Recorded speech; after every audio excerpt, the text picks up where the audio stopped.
معنا نهج حياة جئنا تبصرة عن كل ضلال أعددنا بضع رسالات تحمل نورا للأجيال.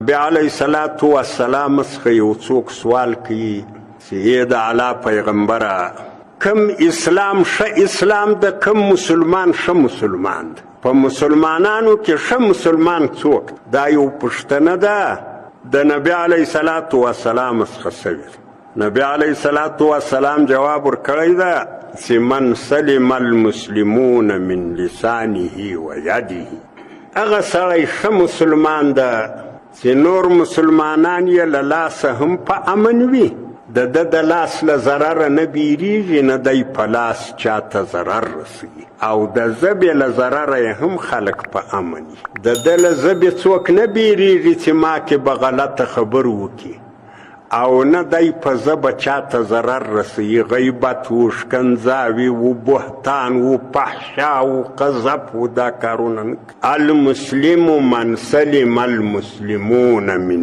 لسانه و یده.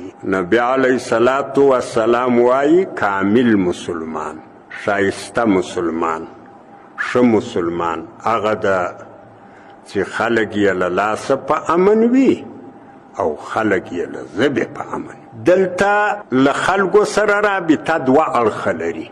یو اړخ یې دا ده چې ضرر چاته نه رسوي، بل اړخ یې دا ده چې خلکو ته فایدې ورسوي. په بل حدیث شریف کې نبی علیه الصلاة والسلام وایي خیر الناس من ینفع الناس، بهتر په انسانانو کې هغه ده چې انسانانو ته ګټې رسوي، فایدې رسوي. خیر الناس من ینفع الناس، بهتر انسان هغه انسان ده چې ګټې خلکو ته رسوي. نو د انسان له نورو انسانانو سره دوه شیه په نظر کې ساتل پکار.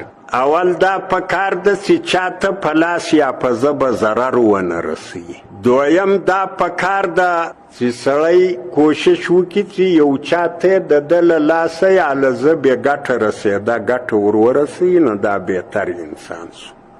له یوې خوا کامل مسلمان سو، چاته ضرر د لاسو د ژبې نه ورساو، له کماله وروسته بهتري پسې حاصله کړه، خلکو ته فایدې ورسېد. نو او بل اړخ یې دا ده که چیرې سړی دا کار نه کوي، یو سړی داسې ده چې لاس یې بې واکه ده، خلکو ته ضرر رسوي په لاس باندې، ژبه یې بې واکه ده، خلکو ته په ژبه ضرر رسوي، شکنځاوي کوي، غیبت کوي، فحش وایي، پر خلکو بې ځایه تهمتونه لګوي، بهتان وایي، په لاس هم ضرر رسوي، په ژبه هم، او ګټه خو بیخي نه ور رسوي بلکې خلکو ته مالي تاوانونه رسوي. دغسې سړی چې په ټولنه کې پیدا سي، دا خو پرېږده چې دی په خپله بد سړی ده، دا سړی د ټولنې د اوږو بار ده.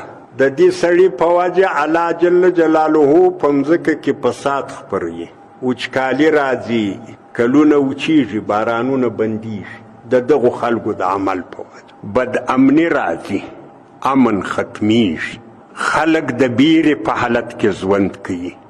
هر سړی چې ماښام بیدېږي نه خپل کور د ځان بولي، نه خپل هستي ته ساره به څه پېښېږي. دغه حالت چې راځي چې وچکالي راسي، بد امني راسي، دا له خرابه حکومته پېښېږي، حکومت فاسد سي، رشوت خورګي ډېره سي، اداري نظام خراب سي. او دا ولې راځي؟ دا د خلکو د بدعملۍ په وجه غلط نظام علی مسلطي.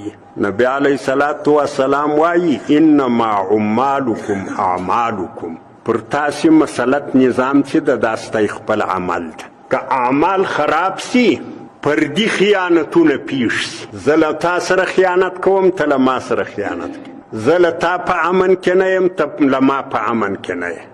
الله جل جلاله زموږ د دغو بدعملیو په وجه عامه بدامني خپروي.